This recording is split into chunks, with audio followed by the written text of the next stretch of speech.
Hello student, success coaching classes में आपका स्वागत है। यदि आप चैनल में पहली बार आए हैं तो चैनल को सब्सक्राइब कर ले और बेल आइकन को ऑल में प्रेस कर ले ताकि आने वाले सभी वीडियो को नोटिफिकेशन टाइम पर मिल जाए। आज हम डिस्कस करने वाले हैं क्लास नाइन्थ का आपको साइंस का आपको मॉडल पेपर हम आपको बताने वाले हैं, जो आपका 1 मार्च को एग्ज़ाम होने वाला है ना। 1 मार्च को जो आपका सेकेंड सिटिंग में आपका एग्ज़ाम होने वाला है, उसके लिए बहुत ही ज़्यादा इम्पोर्टेंट होने वाला है। चलिए हम लोग वीडियो को स्टार्ट करते हैं। देखिए सबसे पहला यहाँ पर क्वेश्चन कर देखिए क्या बोल रहा है। एक वस्तु आर त्रिज्या के वृत्ताकार पथ में घूम रही है, वृत्ताकार पथ में घूम रही है, तो आधे वृत्त के बाद आधा जो वृत्त है उसके बाद उसका विस्थापन क्या होगा। तो याद रखिएगा उसका विस्थापन क्या हो जाएगा, आपका 2r हो जाएगा। ऑप्शन नंबर सी यदि बिल्कुल राइट आंसर हो जाएगा। आगे देखते हैं क्वेश्चन नंबर 2 क्या बोल रहा है। वेग में प्रति सेकेंड परिवर्तन, याद रखिएगा क्वेश्चन को अच्छा समझ। वेग में प्रति सेकंड परिवर्तन की दर क्या कहलाता है, तो याद रखिएगा त्वरण कहलाता है। ठीक है। आगे क्वेश्चन नंबर 3 क्या बोल रहा है।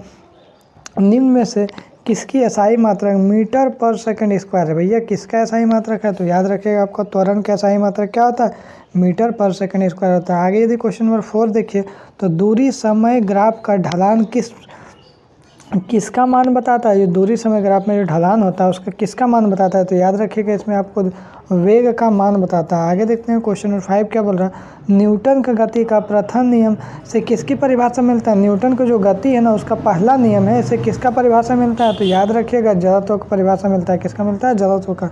आगे देखते हैं क्वेश्चन नंबर 6 जो हमारा है। किसी पिंड का जड़त्व निर्भर करता है, कोई भी यदि पिंड उसका जड़त्व किस पर निर्भर करता है भाई, तो याद रखिएगा वस्तु का द्रव्यमान पर निर्भर करता है। आगे देखते हैं क्वेश्चन नंबर 7 क्या बोल रहा है। न्यूटन का गति का कौन सा नियम बल का परिभाषा देता है। मोस्ट इंपॉर्टेंट क्वेश्चन आपका बोर्ड एग्जाम के लिए। न्यूटन की गति का कौन सा नियम बल का परिभाषा देता है, तो याद रखिएगा न्यूटन की गति का दूसरा नियम। ठीक है। आगे देखते हैं क्वेश्चन नंबर हमारा 8 क्या बोल रहा है। 10 मीटर पर सेकंड स्क्वायर की चलने से 0.5 किलोग्राम द्रव्यमान वाला पिंड का संवेग क्या होगा। याद रखिएगा संवेग जो हमारा क्या होगा ना, तो इसका राइट आंसर क्या हो जाएगा आपको,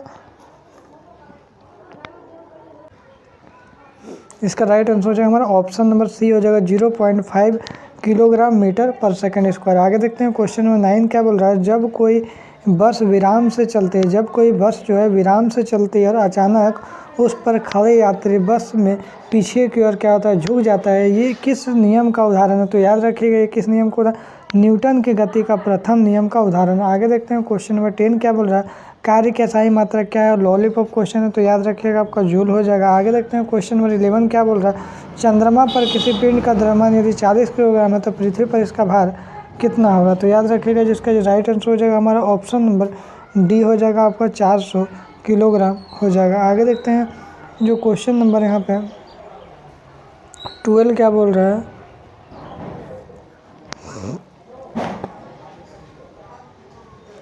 जब कोई पिंड कंपन करता है तो यह आसपास की हवा को संपीड़ित करता है तो एक उच्च घनत्व बनाता है जिसे डैश के रूप में जाना जाता है। किस रूप में जाना जाता है, तो याद रखिएगा उसको हम लोग याद रखिएगा संपीड़न के रूप में जाना जाता है। तो हमारा ऑप्शन नंबर क्या हो जाएगा, डी बिल्कुल राइट आंसर हो जाएगा, संपीड़न के रूप में जाना जाता है। आगे देखते हैं क्वेश्चन नंबर हमारा जो 13 क्या बोल रहा है। क्वेश्चन नंबर 13 बोल रहा है वह घटना जहाँ उत्पन्न ध्वनि परिवर्तन के बाद पुनः सुनाई देती है उस घटना को हम लोग क्या बोलते हैं, तो हम लोग गूंज बोलते हैं। ठीक है, जो दोबारा सुनाई देता है। आगे देखते हैं 14 क्या बोल रहा है। निम्नलिखित में से किस पदार्थ के कणों के बीच आकर्षण बल सबसे कम होगा, तो याद रखिएगा आकर्षण बल जो है सबसे जो कम होता है 14 का हमारा हो जाएगा ऑप्शन नंबर ए हो जाएगा आपका कार्बन डाइऑक्साइड हो जाएगा। आगे देखिए 15 क्या बोल रहा है। किस तापमान पर पानी जो है ठोस से तरल दोनों अवस्थाओं में पाया जाएगा, तो याद रखिएगा इसका जो राइट आंसर हो जाएगा आपका 15 का option number A 0 degree Celsius हो जाएगा। आगे देखते हैं क्वेश्चन नंबर 16 क्या बोल रहा है। 100 ग्राम जल में 20 ग्राम चीनी मिलाया जाता है तो विलयन की सांद्रता प्रतिशत में बताइए, तो प्रतिशत में इसका कितना हो जाएगा, तो याद रखिएगा आपका 16 हो जाएगा। आपको 16 सही 2/3% इसका बिल्कुल राइट आंसर हो जाएगा। आगे देखते हैं क्वेश्चन नंबर 17 क्या बोला। घनत्व का एसआई मात्रक क्या होगा, तो घनत्व का एसआई मात्रक याद रखिएगा इसका ऑप्शन नंबर सी हो जाएगा केजी पर घन मीटर हो जाएगा। आगे देखिए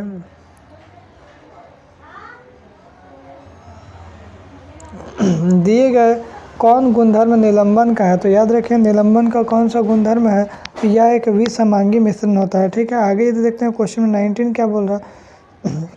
कपूर और नमक के मिश्रण किस विधि द्वारा अलग करेंगे? तो याद रखिएगा इसको ऊर्ध्वपातन के द्वारा हम लोग अलग करेंगे। आगे देखते हैं क्वेश्चन नंबर 20 क्या बोल रहा है। द्रव्यमान संख्या बराबर होता है, द्रव्यमान संख्या जो होता है किसके बराबर होता है? तो याद रखिएगा प्रोटॉन और न्यूट्रॉन की संख्या के बराबर हम लोग द्रव्यमान संख्या होता है। आगे देखते हैं क्वेश्चन नंबर 21 क्या बोल रहा है। NH3 का आणविक द्रव्यमान कितना होता है? याद रखिएगा हमारा आणविक जो द्रव्यमान होगा इसका जो राइट आंसर हो जाएगा हमारा ऑप्शन नंबर हो जाएगा डी हो जाएगा 17U हो जाएगा। आगे देखते हैं क्वेश्चन नंबर 22 क्या बोल रहा है। स्थिर अनुपात का नियम या निश्चित अनुपात का नियम है। स्थिर अनुपात का नियम या निश्चित अनुपात का नियम क्या है? तो याद रखिएगा आपका 22 का हो जाएगा ऑप्शन नंबर डी।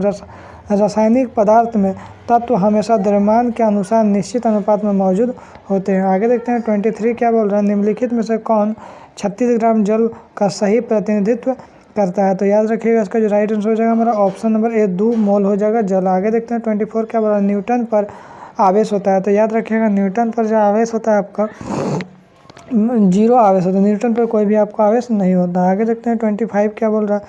25 हमारा क्या बोल रहा है। अल्फा जो कण होता है, अल्फा कण होता है धन आवेशित हीलियम परमाणु होता है। आगे ये देखते हैं 26 क्या बोल रहा है। किसी तत्व के समस्थानिकों के द्रव्यमान में अंतर डैश की भिन्न संख्या के कारण होता है? किसके संख्या का कारण होता है? तो याद रखिएगा आपका न्यूट्रॉन की संख्या के कारण होता है। आगे देखते हैं 27 क्या बोल रहा है। कोशिका भित्ति बनी होती है। कोशिका भित्ति किसका बना होता है? सेलुलोज का बना होता है। आगे ये देखते हैं क्वेश्चन में 28 क्या बोल रहा है। निम्नलिखित में से किस कोशिकांग में अपना DNA राइबोसोम होता है? तो किसका होता है अपना DNA राइबोसोम? तो याद रखिएगा प्लास्टिड का हो जाएगा, बिल्कुल राइट आंसर हो जाएगा। आगे देखते हैं 29 क्या बोल रहा है। किसी कोशिका में 16 क्रोमोसोम है तो उस कोशिका में अर्धसूत्री विभाजन से फल स्वरूप बने संतति कोशिका में कितने क्रोमोसोम होंगे? तो याद रखिएगा 29 का आपका ऑप्शन नंबर ए हो जाएगा। 16 क्रोमोसोम है तो उसका आधा हो जाएगा, 8 हो जाएगा। आगे ये देखते हैं 30 क्या बोला। दिए गए चित्र किस उत्तक का है? तो ये जो उत्तक है कौन सा उत्तक है? तो याद रखिएगा आपको पेरेनिन कायमा हो जाएगा, ऑप्शन नंबर ए हो जाएगा, बिल्कुल राइट आंसर हो जाएगा। आगे देखते हैं 31 क्या बोल रहा है। बादाम का छिलका किस उत्तक का बना होता है? तो बादाम का जो छिलका होता है तो याद रखिए स्क्लेरे कायमा हो जाएगा आपका। आगे 32 देखिए बोल रहा है मांसपेशियों को अस्थियों से जोड़ने वाली संयोजी उत्तक को क्या कहते हैं? तो याद रखिएगा संयोजी उत्तक को हम लोग क्या बोलते हैं?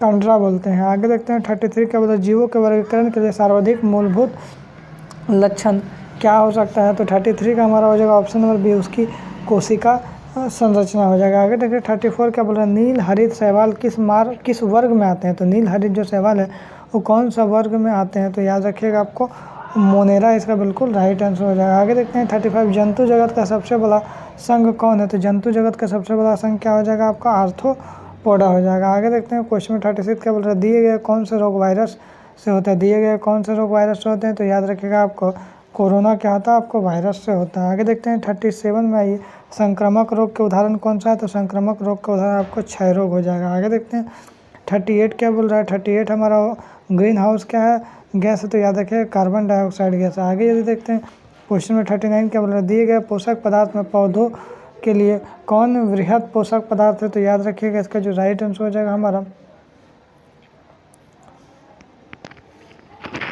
इसका राइट आंसर हो जाएगा हमारा ऑप्शन नंबर ए नाइट्रोजन हो जाएगा। आगे देखते हैं जो हमारा 40 क्वेश्चन है। वायुमंडल में पाए जाने वाले ऑक्सीजन में विषैले अणु को क्या कहते हैं? तो याद रखिएगा हम लोग ओजोन कहते हैं। तो इसमें मोस्ट 40 क्वेश्चन आपको डिस्कस करते हैं। यदि आपको वीडियो अच्छा लगे तो लाइक करिएगा, शेयर करिएगा। अगर चैनल में नए हैं तो चैनल को सब्सक्राइब जरूर करिएगा। फिर मिलते हैं नेक्स्ट वीडियो में। Thank you so much.